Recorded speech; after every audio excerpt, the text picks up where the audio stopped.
जय श्री राम। सम्मानीय हर्षा दीदी, मंजू शर्मा सहित हिंदू रिचुअल्स परिवार के सभी बहनों को आज मेरा सादर प्रणाम है। रक्षाबंधन की बहुत बहुत शुभकामनाएं। सभी के जीवन में भगवान हर प्रकार की खुशियां, स्पेशली भाई से संबंधित खुशियां, पारिवारिक खुशियां भगवान भरपूर दें। और भगवान की बात हो रही है तो हमारी अयोध्या नगरी ऐसी सज रही है जैसे भगवान श्री राम विवाह करके अयोध्या जी वापस आ रहे हो, अथवा 14 वर्ष के वनवास के पश्चात जो है पुनः अयोध्या नगरी वापस आ रहे हो। आदरणीय मुख्यमंत्री श्री योगी जी पूरी नगरी को ऐसा सजा रहे हैं जैसे साक्षात भोले बाबा पूरी नगरी को सजा रहे हो। देखते ही बनता है वो सभी लोग बहुत भाग्यशाली हैं जो इस समय श्री अयोध्यापुरी में है। मेरा छोटा भाई भी है और भी परिवार के लोग हैं। मेरा दुर्भाग्य है कि मैं प्रभु से दूर हूँ। मुझे इसी बात की बहुत संतुष्टि है कि चलिए भव्यता से भगवान श्री राम जी के स्वरूपानुरूप मंदिर का निर्माण प्रारंभ हो रहा है। हालांकि जो पुराना मंदिर था, छोटा स्वरूप था, जिसको मस्जिद का भी नाम दिया जाता था, वहां पाठ करने का मुझे लगातार कई वर्षों तक अवसर मिला। उस समय जो शिलान्यास हुआ था वहां पर हमारे गुरु जी ने शिलान्यास करवाया था। इसके पश्चात में जब 90s का आंदोलन हुआ, आप ये फोटो देख रहे हैं ना, ये सुग्रीव किला का फोटो है।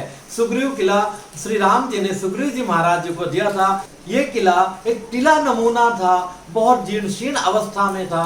इसका पुनरुद्धार, पुनर्निर्माण मेरे पूज्यपाद ब्रह्मलीन जगतगुरु रामानुजाचार्य श्री स्वामी पुरुषोत्तमाचार्य जी महाराज जी ने कराया था। उन्हीं के सानिध्य में मैं कई वर्षों तक इस आश्रम में रहा।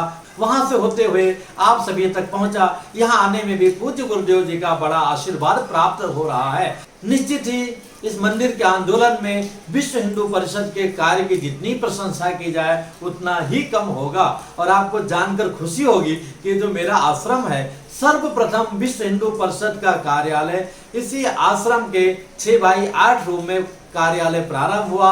उसके बाद में मंदिर परिसर में कार्यालय बना और उसके बाद तो कहने क्या, आज तो कई एकड़ में काशीपुरम का निर्माण हो चुका है। 1990 में जब मुलायम सिंह यादव ने पूरी नगरी को रोक दिया था, परिंदा भी पर नहीं मार सकता है, अयोध्या के सभी साधु संतों को बाहर ले जाकर के जेलों में जगह कम पड़ गई, स्कूलों में, कॉलेजों में वो भी जब भर गया तो उनको 100-200 किलोमीटर दूर ले जाकर के साधु संतों को छोड़ दिया जाता था। वैसे में हमारे आश्रम से भी पूज्य गुरुदेव जी के साथ में सभी संतों को ले गए। मुझ समेत 3 संतों को, एक गौ सेवा के लिए, एक भगवान की सेवा के लिए, एक अन्य सेवा के लिए वहां छोड़ा। मैं भी वहां था। उसके बाद 2-4 लाठी का प्रसाद जब 90s में हमें भी प्राप्त हुआ था। कार सेवक बंधु सहित कितना लोगों ने आंदोलन किया था। सबका स्वप्न आज पूरा हो रहा है। मेरे नाना जी, मामा जी, दूसरे बड़े पुजारी जी, मेरे पूज्यपाद शिक्षा गुरु जी, आज कितने भक्तगण जो है ये सपना सजोते सजोते चले गए। स्पेशली तो जो योगी जी के गुरु जी हैं अवैधनाथ जी महाराज, मेरे पूज्य गुरुदेव भगवान स्वामी श्री रामचंद्र परमहंस जी, जिनके योगदान को हम लोग भुला नहीं सकते हैं, श्री अशोक सिंघल जी महाराज, इन सारे लोगों का जितना प्रशंसा किया जाए उतना ही कम होगा। दुर्भाग्य से ये सारे लोग नहीं हैं, अगर होते तो कितने प्रसन्न होते। अशोक सिंघल जी परम विद्वान थे, कर्मनिष्ठ थे। कई बार उनका भी आचार्योक्त करने का मेरे राम जी को सौभाग्य मिला। यही नहीं, 90 में मुलायम सिंह के अत्याचारों से त्रस्त आकर के मंदिर का शीघ्र से शीघ्र निर्माण हो, इसके लिए 40 दिवसीय यज्ञ हुई थी। उसमें राजमाता सिंधिया जी मुख्य यजमान थे और मैं सहायक आचार्य था। ये एक छोटा सा उस समय का ये मेरा आई कार्ड है, क्योंकि काफी गर्मा गर्मी थी, सभी लोगों को प्रवेश अंदर नहीं मिलता था।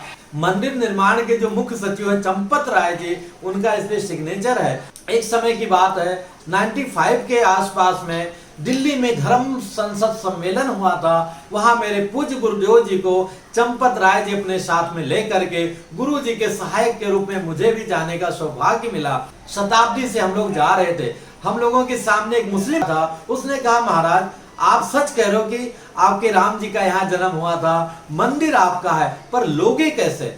स्वामी जी ने कहा, क्यों भाई, ऐसा आप क्यों कहते हो? उसने कहा, महाराज जी आप क्षमा कीजिएगा, हमारे मुस्लिम से ज्यादा आपके हिंदू ही विरोधी हैं, अलग अलग दलों के, अलग अलग पार्टियों के चक्कर में।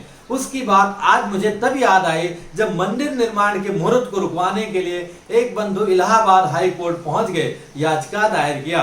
कोई बात नहीं, प्रभु की कृपा से शुभ घड़ी 5 अगस्त को प्राप्त हो रही है। आप सभी से हाथ जोड़ करके प्रार्थना है, हालांकि आप लोग स्वयं करेंगे, टीवी पर कम देखिए, ज्यादा देखिए। उससे ज्यादा महत्वपूर्ण यह है संध्या वेला में दीप जला करके, घंटी आदि घननाद करके उत्सव जैसा वातावरण पूरे देश में ही नहीं, अपित में भी जहां भी अपने हिंदू भाई बंधु हैं उन सबको मनाना चाहिए। इससे अच्छा अवसर इस जीवन में शायद ही हम लोगों को देखने को मिले। हालांकि अभी 2 संघर्ष और है, पर उसकी बात राम जी जाने। अभी जो आनंद है उसे दोनों हाथों से लेकर ग्रहण करना चाहिए।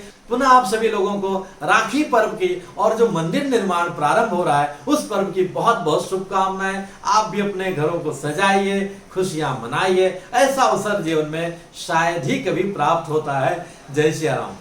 ओम शिव शंकर बम भोले भोले, ओम शिव शंकर बम भोले भोले, ओम शिव शंकर बम भोले भोले, ओम शिव शंकर बम भोले। क्यों मेरा मन बाबोले, क्यों मेरा